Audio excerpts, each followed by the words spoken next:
Gen Z hit the polling sites. Definitely looking for a president that cares about our generation. How they could impact election day results. New voters cast their ballots for the first time, just days before the big day. And returning post-Milton. Thank God they helped us. What several Florida cities look like after the back-to-back hurricanes. These stories and more coming up on Newsbreak. Good morning, South Florida. Thanks for joining us. I'm Valentina Gaspari. And I'm Julian Davis. Today's Friday, November 1st, 2024. Live from the Lee Caplin School of Journalism and Media in North Miami, this is Caplin News. Power at the polls. Politically active teens and young adults are now eligible to vote for the very first time. A new wave of voters have the potential to make a huge impact on this presidential election. Caplin's Gracia Pacheco from our DC Bureau has more on how Gen Z and millennials make up nearly half of the eligible voting population.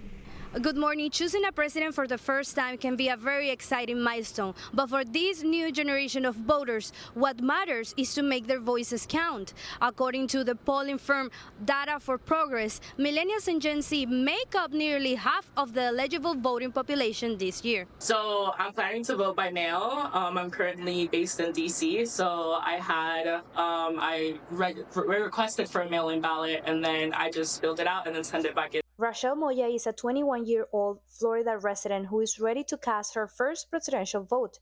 She explains to Caplin News what is her driving force to vote in this presidential election. Number one would be stability. I feel like we grew up in a very unstable time as a whole. We had 9/11, we had the financial crisis in 2008, we've grown up with school shootings.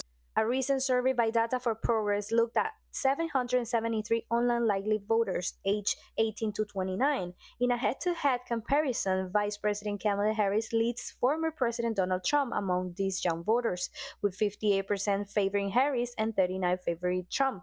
Young voters view Harris as more intelligent, composed, and relatable, while Trump is perceived as more extreme. I just registered to vote in high school. My teacher, my government teacher encouraged us to register to vote, so I just went online on my county's Supervisor of Elections website and did it in like 5 minutes. I will be voting for Kamala Harris and Tim Walz via mail-in ballot. Said Ian Perky, a 19-year-old college student and is a first-time voter in Florida. I think that people from my generation tend to vote on the left. I'm definitely looking for a president that cares about our generation. For many of these first-time voters, the tendencies vary depending on the household they grew up in. Younger people, especially first-time voters, tend to vote according to what their parents vote, which definitely should not be the case. Do your research and find out what. Young voters seems to be very enthusiastic about these upcoming elections, seeing voting as a tool for change. Until today, 55 million of Americans have already voted, including some first-timers who cannot be seen as a single uniform group. Reporting from Washington, D.C., I'm Gracia Pacheco. A new citizen who was undocumented for more than 18 years exercises her right to vote for the very first time. Caplin News' Gabriela Fuentes has more on how she uses her voice to make change. During these crucial elections, many groups want to express their voices, especially those who have been waiting for years and are now voting for the first time. A first-time voter lived in the United States as an undocumented immigrant for over 18 years after arriving in 2001. Now she will be voting for the first time in the upcoming elections. I feel excited. I feel like voting. I already voted in August for the primaries, and now I'm going to vote for president. Since 2021, more than 208,000 immigrants have been naturalized in the state of Florida. With our organization, we have helped naturalize people, and we are also registering them to vote to ensure that this November, we get the immigrant vote out. Bilbao used to tell her personal narrative when engaging in canvassing activities, elucidating the profound significance of others' votes to amplify her own voice. I went out knocking on doors. We always said your vote is my voice. I now feel that my vote is the voice of, for example, my friend Berta, who is still undocumented after 23 years. Seeking freedom and opportunities, reporting for Caplin News, Gabriela Fuentes. Thank you, Gabriela. We are following breaking news out of Orlando this morning. 2 people were killed and 6 others were injured at a Halloween nightlife event. Surveillance footage shows the 17-year-old suspect opening fire at one location before running away with the crowd. The suspect then fired shots again at a nearby second location before getting arrested. At this time, we are aware of 8 total victims. 2 are now deceased. 6 other individuals who were shot will transport to ORMC for further treatment. The 6 injured victims are all in stable condition. The Orange County State Attorney is considering whether to charge the suspect as an adult. The suspect was previously arrested on a grand theft charge in 2023. A sheriff's office here in Florida faces a federal lawsuit this morning after being accused of excessive use of force. Yesterday, 24-year-old Le'Keon Woods announced he is suing former and current officers from the Jacksonville Sheriff's Office.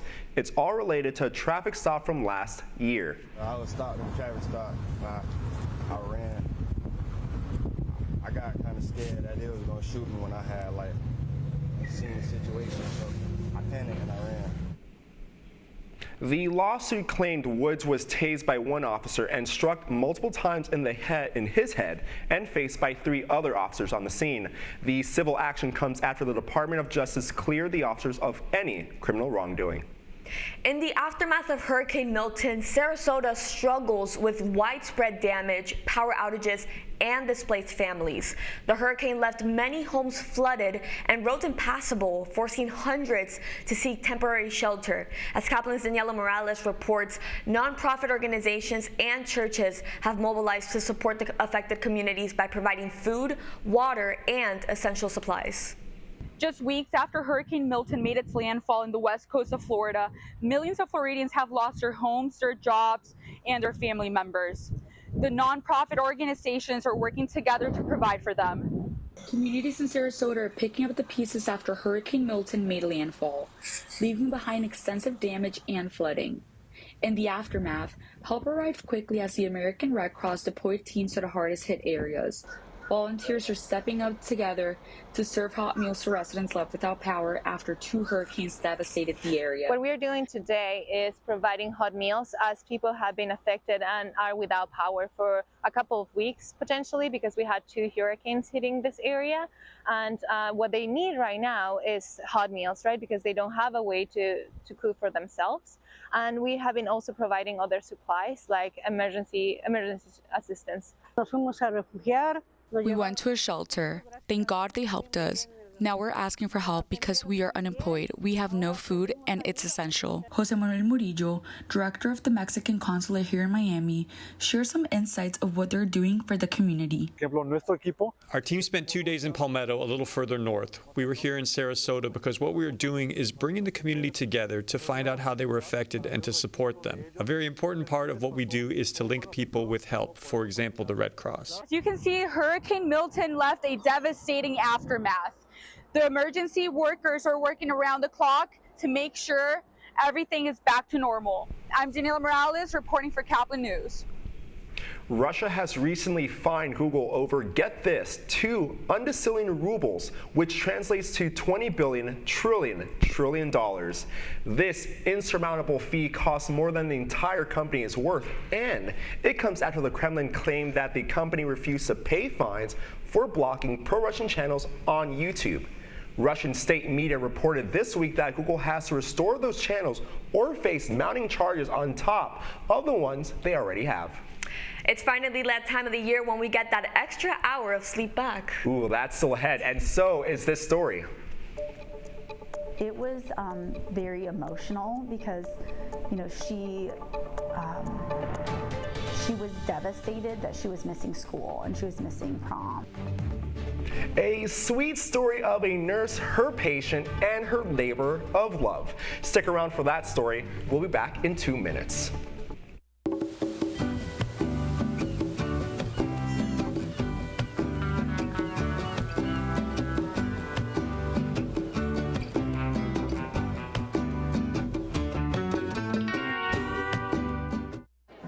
The black truck? Hey, Christina from accounting. Yeah, hi. Hey, I used to date a girl named Christina. Oh, really? Yeah, and then she dumped me for my best friend. You want to see some photos of them that I took? I don't. I thought we talked about this, buddy. Buzzed and overshared again? Yeah. Yeah. I'm gonna call a car. That's a smart idea. So yeah, I know. That's why I did it. Hey, you're gonna get back to the top of the mountain. Does that mean I'm gonna get back with Christina? No. Oh. No.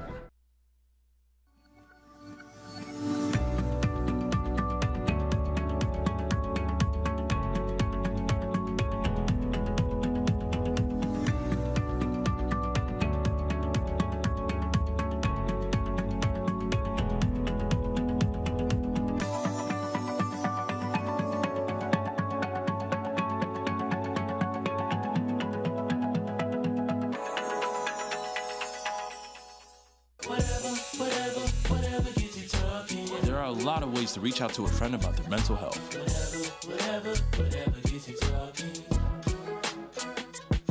Learn how you can help at seizetheawkward.org. Bill is a family man. He invests his money wisely and provides a good life for his children. Just one problem. He often opens emails from senders he doesn't know, and his computer is not password protected. One day, Bill checked his bank account and 94% of malware attacks originate from emails. Don't be like Bill. Take your cybersecurity seriously.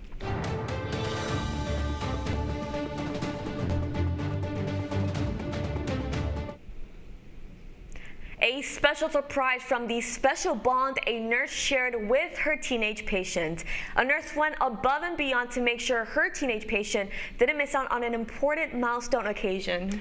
Grace Johnson crushed her artery and her bones after an ATV crash 6 months ago. She underwent 9 surgeries and an extended stay in the hospital, missing out on her school's prom. Johnson's nurse, Mackenzie McBee, felt bad she missed out, so she set a goal for Grace.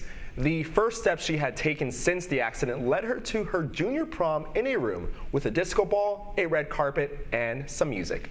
We didn't tell her about the prom, but I said, hey, at the end of the day, we're gonna walk this hall. We're gonna get up and we're gonna do it. The fact that they do care and they could relate to us and understand what we're going through, that was the biggest thing, because if they didn't do that, then I don't think I would have mentally recovered as well. In that very same room, they reunited 6 months later. Grace has big plans to attend her senior prom this year while speaking at schools across Iowa about the risk of ATVs. Some people may love it, others might hate it. It's that time of year to fall back and get an extra hour of sleep. Daylight saving time ends this Sunday at 2 a.m. It runs from the second Sunday in March to the first Sunday in November, which is this weekend, intended to maximize daylight saving and save energy. However, the practice has critics. Lawmakers at local and federal levels have pushed to make it permanent, and in 2022, the Senate approved for a bill for permanent daylight saving time, but it didn't reach a House vote. You're watching Newsbreak. Stick around. We're coming right back.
Radcliffe Art and Design Incubator is the velocity accompanying the fellow's rudder, as in a boat. Unless there is movement or action, the planned direction is of little consequence. We encourage the creative ideas into action, and from the experience of doing, we critically assess the feedback, adjust, and set out to rediscover the potentialities of an entrepreneurial mindset.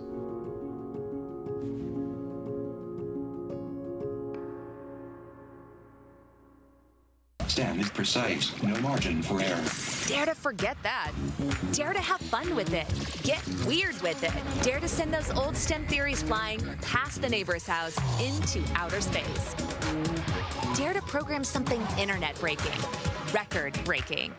Dare to blow their minds. Dare to learn the difference between sedimentary and metamorphic rock. Go find those rocks. Dare to keep daring. Dare to STEM. Check out She Can STEM to get started. That's all the time we have for Newsbreak. I'm Julian Davis. And I'm Valentina Gaspari. It's Field Trip Friday here at Caplin News, and today's live studio audience is from Slam Academy, Boca Raton.